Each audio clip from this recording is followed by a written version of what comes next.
We've just taken a call from Simon in Glasgow, who's come up with an election slogan for you. Oh, what's Simon's slogan? This slogan reads, "An independent Scotland would be like Greece without the weather." Well, I have to say I'm not a big fan of talking Scotland down, but what I will say is that there's lots that we can do, but we do have an underperforming economy in Scotland. We're one quarter away from recession under an SNP that's made it the highest tax part of the UK, that's doubled elements of business rates for businesses across the country, and you can see what the nationalists and having politicians that care more about breaking up Britain does, and the people that are focusing on the things that matter, like the economy. So I'm working incredibly hard to make sure that we can put on votes and seats in this election. We can start turning that nationalist tide in Scotland, and we can start returning our economy to what it could be. Now, the SNP is still way above 40% in the opinion polls in Scotland. Maybe not quite where they were, but still sort of a good performance in the polls. But you've said that Theresa May is more in touch with Scots than Nicola Stugeon. Now, how can a woman who comes from the southeast of England be more in touch with Scotland than Nicola Stugeon, who comes from Glasgow? Well, I said on the big issues, actually she comes from Irvine, but I said on the big issues of the day in Scotland, so whether we want to have another independence referendum or not, the Prime Minister is on the side of the majority of Scots who don't want it. Whether we want to separate off from the rest of the UK, the Prime Minister is on the side of the majority of Scots who don't want it, and Nicola Sturgeon is flying in the face of that, and that's why we're seeing in Scotland now a big shift in the polls.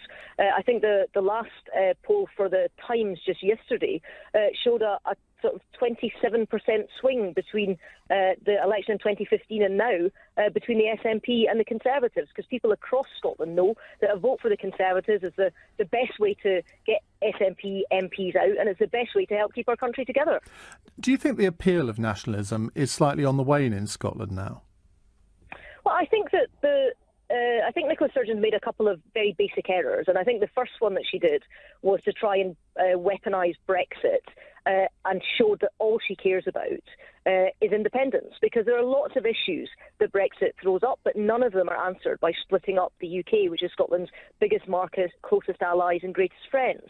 And I think the second issue that she's done, that she's made a huge mistake on, is trying to pretend that everybody who voted Remain, that Remain vote is somehow a proxy for independence. Now, there are plenty of people like me who voted Remain, who campaigned quite hard for Remain, who are absolutely furious that she's trying to pretend that I was somehow saying that vote meant we should break up the United Kingdom, when it meant nothing of the sort. But she suffered a really strong backlash about that. You've had a good go at Nicola Sturgeon there, but what about the question that I asked about whether nationalism is seen to be on the wane, and how can you take advantage of that?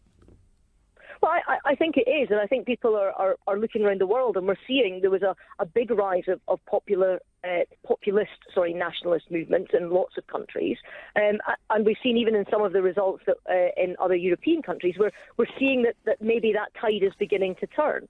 But I think in Scotland, I mean, to have a general election in 2015 that was just 6 months after such a seismic thing as the referendum, of course that question was one of the biggest questions in there. And I think that you'll see in this election, you'll see quite a big amount of movement in the polls and in the votes. And we've got a really good indicator that's coming in just a week's time. If you just hang on for 6 days, there will be millions of Scots that go to the polls across the country. Every single town hall in Scotland is up for grabs, every single council position, over 1,000 of them. And we'll see exactly where the country lies.